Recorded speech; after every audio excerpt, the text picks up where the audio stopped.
Hi everyone, this is Farida Salim from Circle of Care, and we are here today with the fourth cake of our revision cakes. So, first of all, thank you so much to all of you who really appreciated the last one and who wanted more advice on parenting. So, here we are with the fourth cake, which is the part two of our parenting illusions.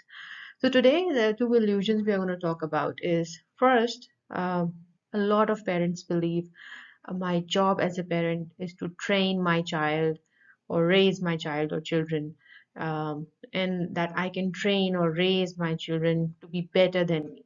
So, the first of all, the word train is something that I don't really like, and I don't really believe it fits into the context of parenting. So, you know what? What do we really train? And it's funny when you put things on PowerPoint, it comes up with icons, and it showed me this train, the physical train, and that was it kind of enlightened me on a deeper level. But you know what do we train? So train, I mean, you train animals to do certain behaviors. So you repeatedly tell them, train them to have a behavior and you reward it or you punish it. So either ways.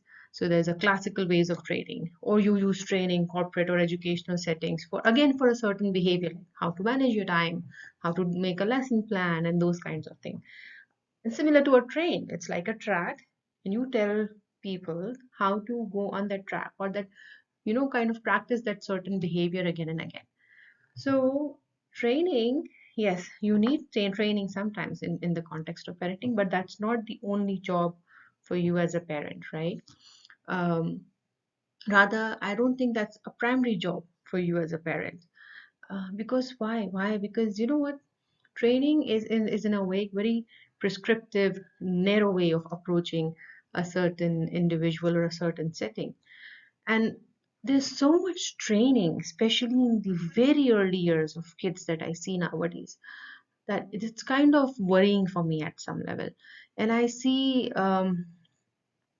training, there are so many trainings. So we sleep train and we potty train and we train them to how to eat very quickly on their own without making a mess. And we train them to clean up and we train them to paint and we train them to learn the alphabet. So much training, right? And sometimes we really need to stop ourselves and ask, why am I training my child this particular behavior? Why am I getting my child into this particular routine at this age, right? And so that's the first question I want you to all of you to ask yourself. And there are so many theoretical ways I can take you into critical thinking and how to answer this question, but the best way is the way that my daughter has taught me, and she keeps asking me why. And I'm sure a lot of parents, you have gone through this or are going through this right now, where your kids just keep asking you why and why. And sometimes when I'm responding to her after three or four or five times she would ask me why, and I'm out of an answer, a real concrete answer, that I actually start to think why of a lot of things. And I'm sure that when you ask yourselves, why am I raising my child in this particular way that I'm doing right now? You keep asking yourself and you'll give yourself an answer and you'll go back to yourself again, but why? But why? Until you get to the point. And a lot of us don't think that much, right? We just do things. We are very busy. So when you think a few times, I'm sure you'll come down to either of these two reasons, core reasons. One, that's something that everyone does. Why do I parent in this particular style? Why do I my emphasis is so much on training at this age for my kid? Is that's what everyone does. That's what I've seen everyone do around me, right? That's number one. And just a very vague example, not connected at all. But when I came to Canada first, and I've seen this in all countries in different cultures with different things. But when I came to Canada first, um, I saw that if not all, then most of the young mothers I saw everywhere in malls, in community centers, in coming to schools or public libraries for different, lab sessions or whatever. They all had an identical kind of bag, maternity bag, diaper bag, whatever you want to call it. They all had the same identical bag. And trust me, it's just because it's popular. There are so many other kinds of bags that would hold the same kind of stuff. But no, we get fixated at what's happening, what's current, right? So, and that's an unconscious thing we do when we are kind of selecting our parenting strategies or our way of parenting, and we see, oh, that's what everyone else was doing around, so I did the same thing, right? So that's number one. Or when you keep asking yourself why, what's the other scenario you would kind of come back to? I think that's at some level you want to reduce your stress as a parent as well, because you know what happens when your child goes into a routine. Yes, it's good for their health, and a lot there are lots of positives to training your kids that early as well. But when they go into that training for phase and routine phase at an earlier age, it eases your transition into parenting also. It eases the stress, the demands you have as a parent at times. So just think about it. Why are you training, or why training is your primary function as a parent, and do you really want to stick to it?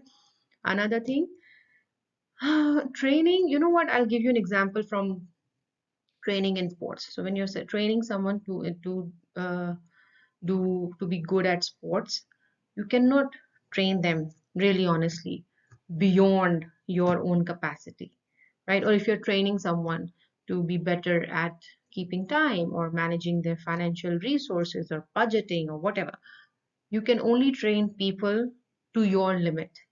So I mean, logically, training yourself to be better than me is is an irony for me, to be very honest with you. So, what do we do if we don't train? But before that, I want to kind of think of what does excessive training do at an emotional level.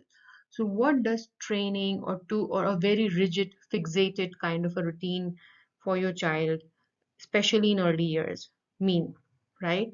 Um, what does it do at an emotional level? And there's this story, The Elephant and the Rope. It's a very popular story, and there are different versions of it. I'm just going to quickly tell you the story.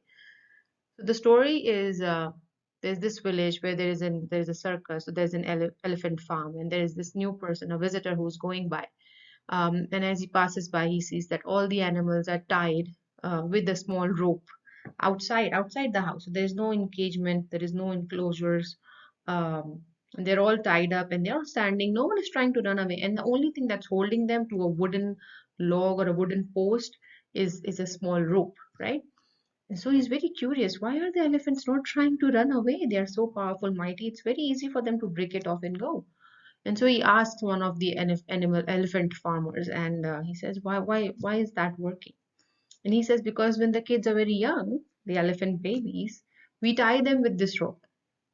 And at that time, this rope is powerful enough to keep them in place. So as they grow up, they have built up a belief that they cannot break this rope, because when they were trying so hard, it wouldn't work. So now when they've grown up and they can actually break the rope, they still don't try, because they have a set belief that they're tied with this rope, and this rope is much more powerful than them. And you'll hear this story a lot of times. People will come up with the moral of the story is believe in yourself. And this story, I think, is always told in in self-esteem sessions or sessions where you're trying to tell someone to have self-belief or believe in yourself, kind of a thing. I actually think this should be told to parents of young kids, because at an emotional level, what happens is when in the formative years, when your child's brain is growing so much and they're naturally curious, they're trying to explore so much, they're trying to learn, they're just trying to be, they're just trying to have fun, and that's the peak of their learning. When we tie them with that rope too much or too tight, um, that's that's a learning, an unconscious learning that they're doing, that they're getting, right?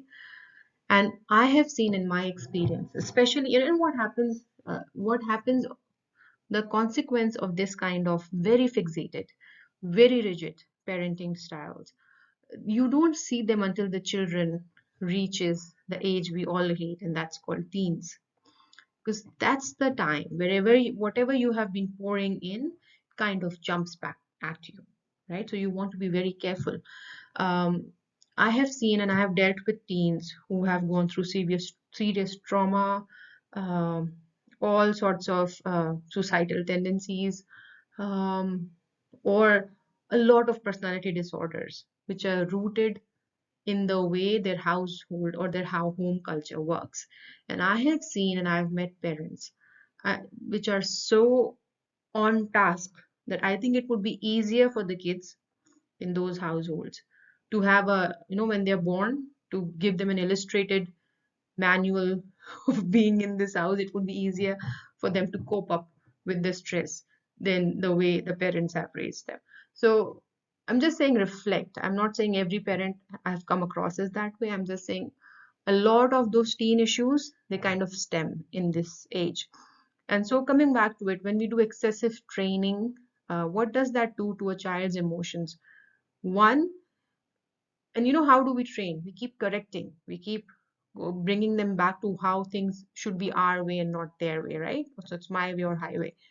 So what happens when when we keep correcting them, when we don't let them take risks, when we don't let them enjoy or make mistakes and then reflect on their mistakes? Okay, you don't need to go back and say, "See, I told you already.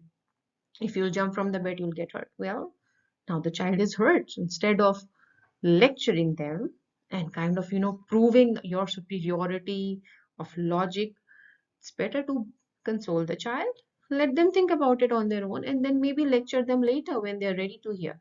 So what happens when we do these kinds of things, so that we can train our kids? Uh, we are either telling the child on an emotional level that you cannot make your own decisions. You are not worthy enough, capable enough, or we are not here to support you if you make mistakes, right? So that message, what does it do is over a period of time, it makes your child extremely gullible. It makes your child easily impressionable, right? And when they get to their teens, uh, they don't have any confidence on their decision making, on their choices. They don't even know if they can make choices on their own. So they just follow the trend. They just do what others are doing. And it's the most fun age because this age neurologically is quite close to when they were kids, because the brain is exploring, is in that mood to take risks and do new things and find things out. They're curious. So if they feel in the bottom of their hearts that they cannot make their own choices, trust me, they're not coming to their parents at that age to make choices if that rapport is not there between you and your child, right? And that leaves it to either popular trends or their friends or social media or whatever media exposure they have, and that's what they do, right? So that's number one. So that's one possibility of how your training would affect your child on an emotional level. The other one is they will become extremely rebellious, and you can see it in some kids. And we tend to categorize them as ODD most often. And why is that thing there? Because they are saying, you know what, I don't need you to tell me at a very young age what to do, because I know whatever I do is wrong according to you. So whatever I do is not allowed, is wrong, is dangerous, is not worth the risk. And I'm tired of that. So I'm going to break that cycle. And these kids become very rebellious at a very young age. And again, by the time they get to their teens, they don't want anyone to tell them what's right or what's wrong. They can kind of deal it themselves. So what do we do? How do we then engage with our kids? And I would say, first and foremost, nurture them, right? It's like, you have these young little seeds and you don't really know how they'll turn out. It's not like just because you are an apple tree, your child will also grow out to be an apple tree. Or if it will, then it would be the same kind of apple or same width and length of the tree at the same time, at the same, it's not going to happen. So nurture and provide a loving and secure environment for your child to grow. And the reason I picked up this picture is because even if you don't provide it, the plant is going to grow anyway, right? So might as well provide it the right conditions so it can grow healthy and it can grow wise and it can have the confidence it needs to kind of deal with all those storms that are going to come its way, right? That's the first thing. And how do you nurture and grow? I don't think I need to tell anyone. Be loving, be supportive, let them make those mistakes. And not every training has to happen today itself, right? Because as we know, plants grow into trees from that little seed, it takes a lot of time. It takes a lot of input before you see a good output, right? So have that patience. Second thing, empower them. Let them take those risks. Let them make those decisions. They don't have to wake up or sleep and eat and get dressed and play the way you want them to do all the time, right? Let them make those choices at times. Empower them.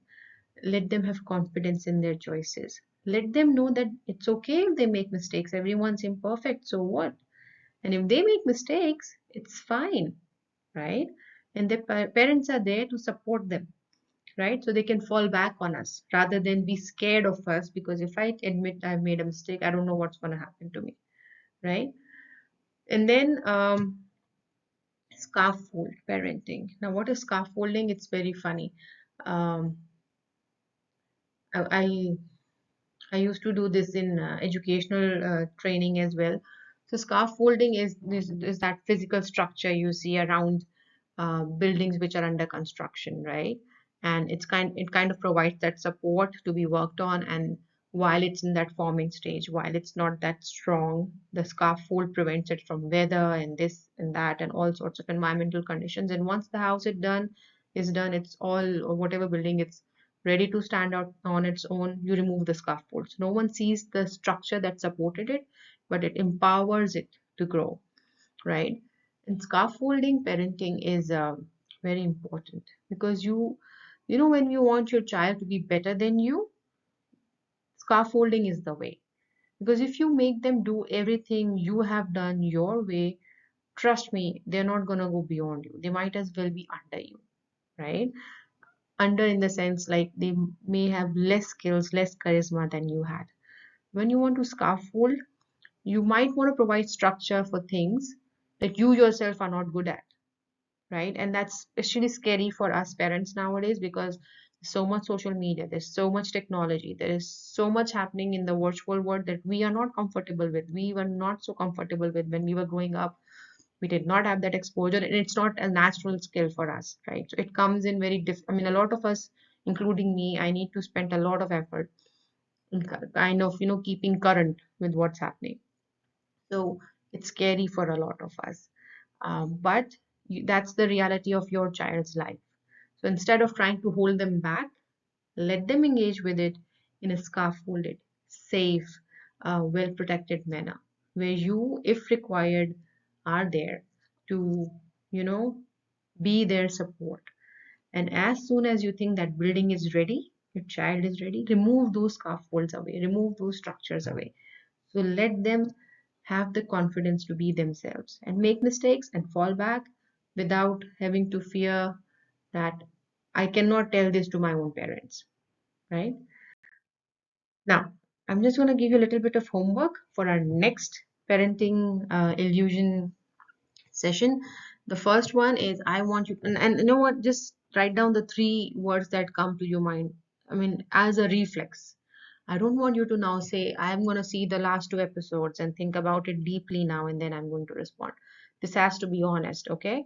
So describe in three adjectives. What would you like your child to be or achieve when they have grown up? By what age do you think they should start achieving those goals or those objectives that you have mentioned above? How would you measure that they have achieved what you had envisioned or no? So how would you measure it? How would you know that, okay, now my dream has come true? This is how it would look like. And four, ask the first question again, those three objectives. And I'm sure if your kids are too young, you're not going to do that. But just observe them for a day and you'll find your answer. But if they're anywhere above four, I think you should be good to do that. Ask your questions your kids the first question, the three objectives, and see if they dream the same things as you, right? If they are on the same level, at the same page.